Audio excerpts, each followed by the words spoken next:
What if I told you one of the fastest Formula One cars right now is using a trick inspired by their biggest rival? Red Bull may have just taken an idea from Ferrari and made it even more extreme. In the next 5 minutes, we go inside the paddock to uncover the aerodynamic war that's changing the grid. It started with Ferrari. During the 2023 season, sharp-eyed observers noticed something unusual about the Scuderia's rear wing. At high speeds, the elements weren't just resisting the wind, they were bowing to it. This wasn't a defect, it was a masterpiece of aeroelastic engineering. The concept is simple: reduce drag without sacrificing downforce. By allowing the wing to flex slightly as load increases on a straight, the frontal area decreases, cutting through the air like a knife. But as the car slows for a corner, the wing snaps back into its optimal high downforce position. Red Bull didn't just copy the idea, they weaponized it. While Ferrari's wing showed a controlled bow, the Red Bull assembly appeared to have a secondary, more extreme flex mode. As the RB19 hit peak velocity, the entire wing profile seemed to flatten, giving them a top-speed advantage that left the competition reeling. The engineering challenge here is immense. Carbon fiber is notoriously rigid, but these teams have mastered the layup of the fibers to create prescribed flexibility. It has to be strong enough to pass the FIA's static tests, yet elastic enough to transform under the immense loads of a high-speed straight. This is the ultimate game of cat and mouse with the FIA. Technical regulations mandate that wings must be rigid, but no material is perfectly stiff. The teams found a grey area, designing wings that are rock solid under the FIA's specific test weights, but which behave completely differently when the aerodynamic load is 10 times higher. At 340 km/h, the Red Bull is a different car than it was on the grid. Every millimeter of wing deflection translates into pure lap time.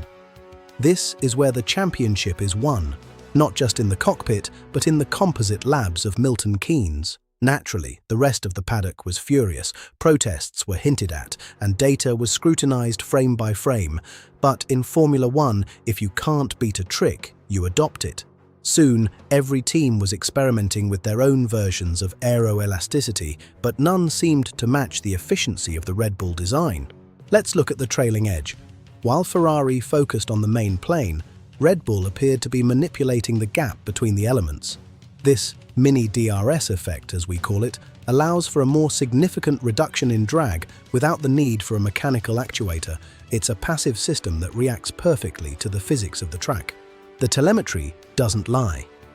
When we compare the speed traces, we see the Red Bull reaching its Vmax significantly earlier than the Ferrari, despite both cars running similar downforce levels for the corners.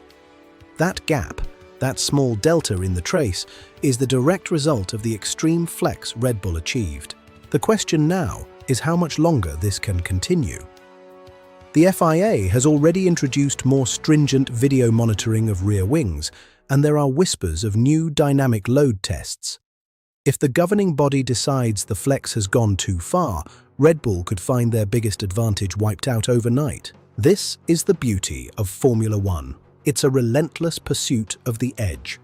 Whether it's the ground effect of the 70s or the aeroelasticity of today, the cycle remains the same. One team innovates, the rivals complain, then they copy and improve.